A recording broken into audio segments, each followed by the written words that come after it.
ఏంటంటే దళితులుగా పుట్టాలని ఎవరు కోరుకుంటారు అని చెప్పిన ఏమంటారు వాటిని వజ్రాల ఆ వజ్రాల లాంటి పదాలు ఆయన చెప్పినవే. ఇంకో మాట కూడా అన్నాడు ఆయన చంద్రబాబు నాయుడు గారు, హిందువులు బై బర్త్ హిందువులుగానే ఉన్నారు, ముస్లింలు బై బర్త్ ముస్లిమ్స్ గానే ఉంటారు, క్రైస్తవులు మాత్రం డే బై డే వీళ్ళు పెరుగుతూ పోతున్నారు, దేవాలయాల దగ్గరకు వచ్చి కూడా వీళ్ళు మత మార్పిడి చేస్తారు అని చెప్పి మాట్లాడినటువంటి ఆ గొప్ప శాంతి దూత పదాలను మేము ఎప్పుడూ జ్ఞాపకం ఉంచుకుంటాం చంద్రబాబు నాయుడు గారు. నిన్నగాక మొన్న వీరయ్య చౌదరి గారు ఎవరో చంపేశారు. చక్కగా చంద్రబాబు నాయుడు గారు వెళ్ళిపోయి ఆ ర్యాలీలో ముందు నడిచి అటొక ఫోటో ఇటొక ఫోటో పట్టుకొని నడిచిన ఆయన ఎప్పటి వరకు కనీసం ప్రవీణ్ పాడాల గారు చనిపోతే ఆ ఇంటికి మగదిక్కు లేదు, వెళ్ళి ఆ తల్లిని ఒక అన్న స్థానంలోనో తండ్రి స్థానంలోనో నిలబడి 4 ధైర్యం చెప్పే మాటలు చెప్పొద్దామని అనుకోలే చంద్రబాబు నాయుడు గారు. ఇక మీరు గుర్తుపెట్టుకోండి, పవన్ కళ్యాణ్ గారు కావచ్చు, బీజేపీ కావచ్చు, జాకీలు పెట్టి లేపినా మిమ్మల్ని ముఖ్యమంత్రి కానివ్వము ఆంధ్రాలో. నేను చాలా స్పష్టంగా చెప్తా ఉన్నా, క్రైస్తవులందరి తరపున చెప్తా ఉన్నా, నేను ఒంటరిగా చెప్పట్లా, క్రైస్తవులందరి గుండెల్లో ఉండే బాధను చెప్తా ఉన్నా. ఎన్ని జాకీలు పెట్టినా ఎన్ని నినాదాలు చేసినా చంద్రబాబు నాయుడు గారు ఆంధ్ర రాష్ట్రంలో ముఖ్యమంత్రిగా ఉండడం ఇదే చివరిసారి. మీడియా మిత్రులకి మేము చెప్తా ఉన్నాం. రేవంత్ రెడ్డి గారండి ఈ మాట చెప్పిన తర్వాత నేను నెక్స్ట్ నా అరెస్ట్ దగ్గరికి కూడా వస్తాను.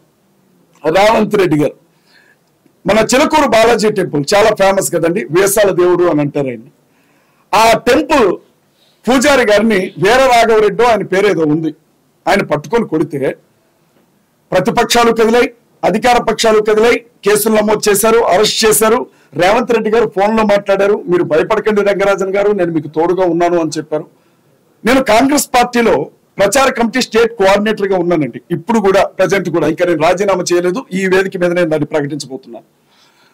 అలాంటి రేవంత్ రెడ్డి గారు తెలంగాణకి సంబంధించిన ఒక మనిషి దిక్కులేని స్థితిలో అక్కడ ఒక శవంలా పడిపోయి ఉంటే ఏం జరిగిందని ఒక్క మాట కూడా మాట్లాడలేదండి రేవంత్ రెడ్డి గారు. కేటీఆర్ గారు బీఆర్ఎస్ పార్టీ అధ్యక్షులు ఒక్క మాట కూడా మాట్లాడలేదండి. నేను అడుగుతా ఉన్నా, మేమేమన్నా కుష్ఠరోగులమా? క్రైస్తవులను ఏమైనా వెలేశారా ఆంధ్ర తెలంగాణ రాష్ట్రాల్లో? మేమేమన్నా అంటరాని వారం అయిపోయామా? మమ్మల్ని మీరు ముట్టుకుంటే, మా గురించి మాట్లాడితే కూడా మీకు మైలు తగులుతుందా అని నేను అడుగుతా ఉన్నా ఇవాళ. అంటే మేము ఓట్లు వేయడానికి తప్ప క్రైస్తవులు దేనికి పనికిరారా సార్? మేము పిచ్చోళ్ళం సార్. మా పాస్టర్లు ఏం చెప్తారో తెలుసా? సంఘాల్లో ఏమంటారో తెలుసా? మనకి రాజకీయం ఎందుకు అని అంటారు. మా పాస్టర్స్ ఏమంటారంటే, మన బైబుల్ మనకి చెప్పింది రాజకీయం చేయమని కాదు, ప్రార్థన చేయమని అని అంటారు. అలాంటి పాస్టర్లని ఆంధ్ర తెలంగాణలో పట్టుకొని కొట్టిన అనేక సందర్భాలు ఉన్నాయి, చర్చిల్ని పడగొట్టిన అనేక సందర్భాలు ఉన్నాయి, బైబిల్ గ్రంథాలను తగలబెట్టిన అనేక సందర్భాలు ఉన్నాయి, అనేక యూట్యూబ్ ఛానల్స్ లో నోటుకొచ్చినట్లుగా మాట్లాడిన సందర్భాలు ఉన్నాయి. ఏ రోజు కూడా ఏ పాస్టర్ రోడ్డు మీద ధర్నా చేయాల. అలాంటి పాస్టర్స్ చివరికి ఓటు వేసే సమయానికి కొంతమంది కాంగ్రెస్ కి, కొంతమంది బీఆర్ఎస్ కి, కొంతమంది టీడీపీకి ఓట్లు వేసుకుంటూ వచ్చాం.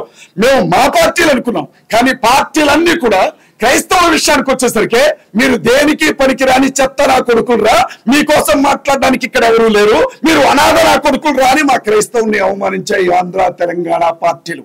కాబట్టి మేమేమనుకుంటున్నామంటే, ఇన్ని రోజులు హనుమంతుడికి తన బలం తెలియదంట. హనుమంతుడిని ఎవరైనా పొగిడితేనే తన బలం ఏంటో తనకు తెలుస్తుందట. క్రైస్తవులు కూడా వాళ్ళ బలం ఏంటో వాళ్ళకి తెలియదు. అంబేద్కర్ గారు చెప్పారు, బాబాసాహెబ్ అంబేద్కర్, అధికారం కోసం పోరాన్ని ఏ జాతి కూడా మనుగడ సాగించలేదు అని. ఇవాళ మేము ఒకటే చెప్తా ఉన్నాం, ప్రతి అసెంబ్లీ నియోజకవర్గంలో నుంచి క్రైస్తవుల ఓట్లు ఎన్ని ఉన్నాయో బయటికి లెక్క తీస్తాం.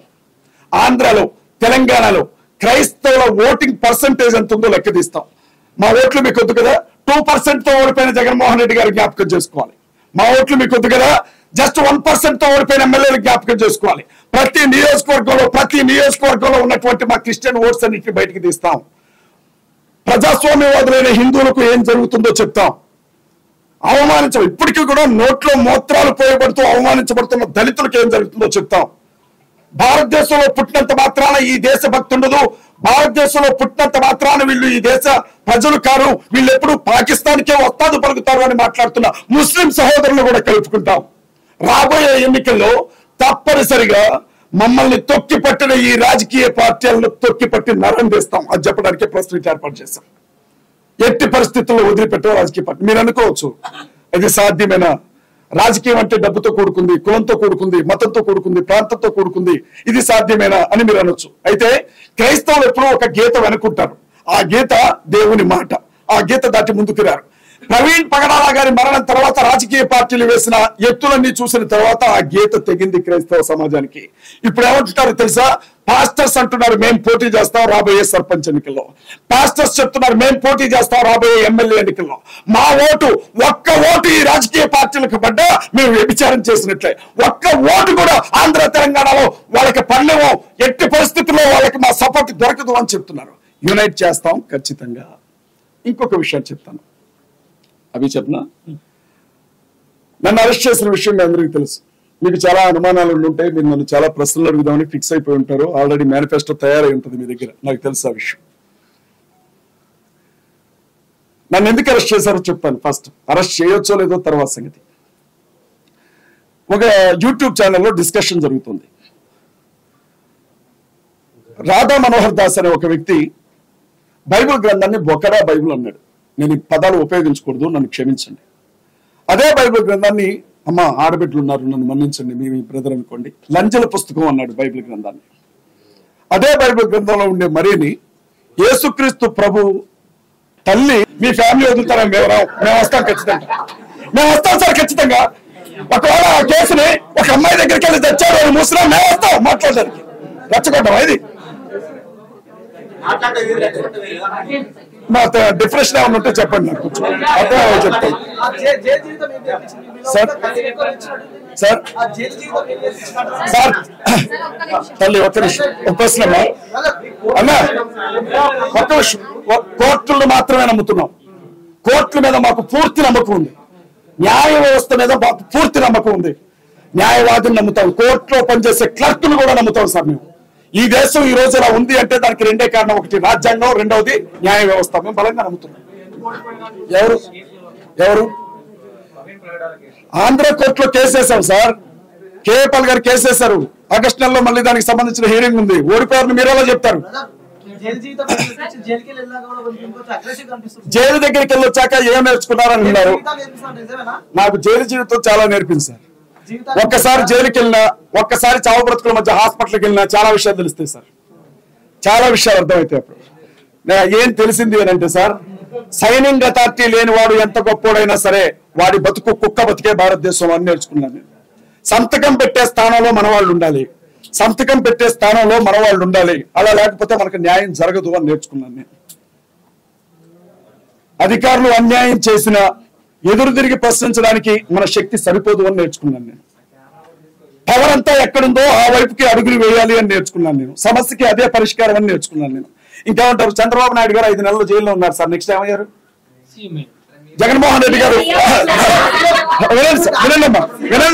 వినండమ్మా, మహాత్మా గాంధీ జైల్లో ఉన్నారు లేరా? అంబేద్కర్ గారు జైల్లో ఉన్నారు లేరా? నేను చెప్పేది వినండి. జగన్మోహన్ రెడ్డి గారు జైల్లో ఉన్నారు. రేవంత్ రెడ్డి గారు జైలుకి వెళ్ళి వచ్చారు. అంటే ఎవరికి? నాకంటే ఎక్కువ సంతోషం దొరికింది. మీరు కూడా 2 వారాలు వెళ్ళండి, చాలా బాగుంటుంది. మీరు కూడా వెళ్ళండి. మతాల గురించి చెప్పడం, ఈ రోజు ప్రభుత్వాలను అంతా కూడా వేరే విధంగా మాట్లాడడం, అందరినీ క్రిస్టియన్ కమ్యూనిటీ మొత్తాన్ని కూడా మీ వైపు తిప్పుకోవడం. నెక్స్ట్ మీరు ఒక అంటే ఇప్పుడు కాంగ్రెస్ లో నుంచి కూడా రిజైన్ చేశామని మీరు చెప్పారు కాబట్టి నెక్స్ట్ మీరు పార్టీ పెట్టుకోవడానికి ఇదే తొలిమెట్టు అని చెప్పి మీరు అనుకుంటున్నారా? దీని నుంచి మనం ఇన్ని చెప్పారని అది నిజమైతే అదే మాట చెప్పాను కదా. పార్టీ పెట్టి కాదమ్మా, ఒక నిమిషం సార్ అడిగారు కదా. పార్టీ పెట్టడానికి నెలకి 25,000 ఈఎంఐ కట్టడానికే ఎట్లా అని ఆలోచించే వ్యక్తిని పార్టీ పెట్టి ఎక్కడ సంస్థ నడపాలా?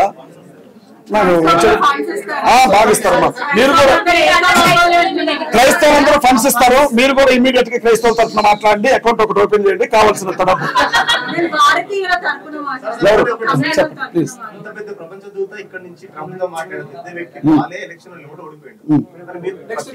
గెలుస్తానని అంటున్నావా? ఆగండి ఒక్క నిమిషం. ఇప్పుడు ఓడిపోతే మీకు ఒక విషయం తెలుసో తెలియదు నేను చెప్తున్నాను. గెలిచిన వాడిని ఎంపీ అంటారు, ఓడిపోతే కంటెస్టెడ్ ఎంపీ అంటారు. ఏమన్నా తేడా ఉందా? ఎవరికి? కనీసం ఆత్మగౌరవం మిగులుతుంది కదా సార్, కనీసం ఆత్మగౌరవం మిగులుతుంది. నేను ఒక విషయం చెప్తాను సార్, దయచేసి వినండి. రొమ్ముల మీద పన్ను వేసినప్పుడు ఒక తల్లి గంగేలినో, ఆ తల్లి పేరు ఏదో అంటారు, గంగేలినో, కత్తి తీసుకొని రొమ్మును నరికింది. ఎందుకు సార్? నిరసన తెలియచే